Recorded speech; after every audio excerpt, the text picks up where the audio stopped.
Hello, welcome to the videos for the video channel of Cyber Anarchy. I'm Pedro Yoshi. Yeah, we see a lot of videos everywhere, Metasploit, this, that. We can dream them, but the most problems we have to search for it, and it takes a lot of time. So I want to make a little bit more videos about problems.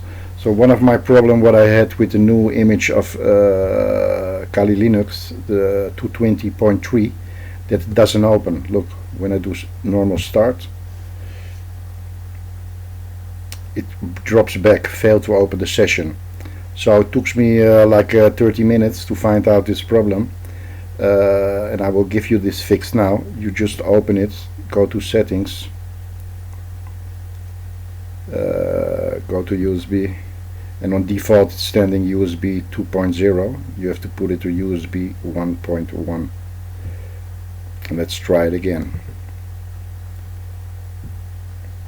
And now you see it just opened. I hope this fix is gonna help you out as well, so you don't need to search like a maniac to fix this problem. Subscribe to my channel and just yeah, let me know when it helps you out as well. And I hope to see you in the next video what I put out there. Thank you for watching. Bye.